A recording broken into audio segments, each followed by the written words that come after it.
Tomorrow marks the 80th anniversary of the liberation of Auschwitz. Well, today, events and ceremonies will be held right across the world to mark the 80th anniversary of the liberation of Auschwitz. Good evening from Auschwitz in southern Poland.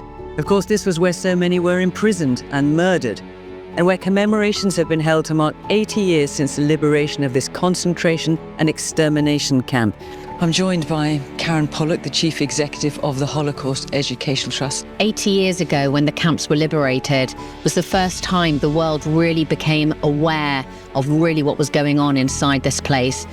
For survivors, this day means that we, the world, are listening to them. We're hearing what happened to them. We're hearing what happened to their families, their loved ones that they've lost. With global leaders, with the King here, it sends a strong message that this day is important, that we will remember.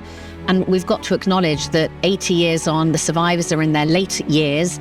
They're not going to be with us forever.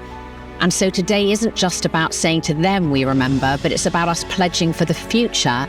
We're always going to remember, even when they're no longer with us. The first testimony I heard was Janine Webber.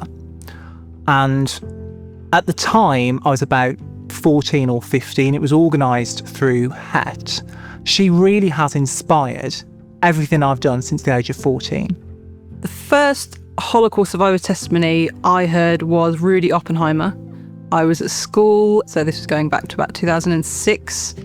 It was organised by the Holocaust Educational Trust. I remember it having a profound impact on me. I heard from Eva Clark. Listening to the survivor's testimony is something that I myself will never forget. I felt really honoured to have heard from survivors, and it's something that, you know, I tell all my friends about.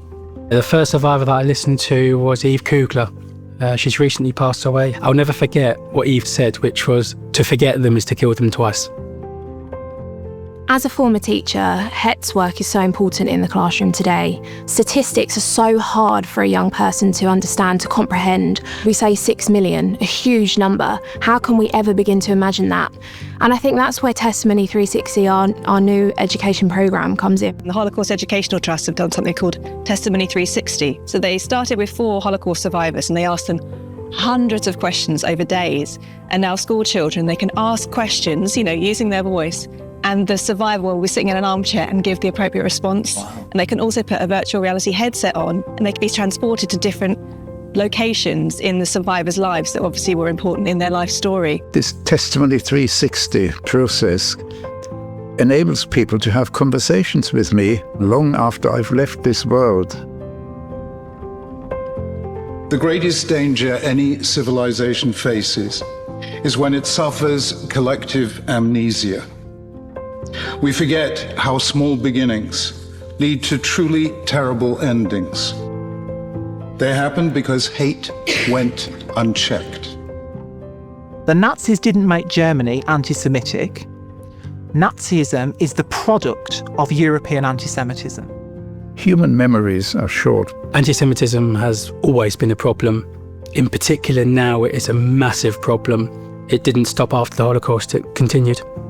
In local government, and I work in communications, so I see what residents say about each other. Anti-Semitism, hate hasn't gone anywhere. If anything, in the last few years, it's exploded. Need I remind you, this is not 1933 or 1939. This is 2025. The hatred of Jews had its willing supporters then, and it has them now.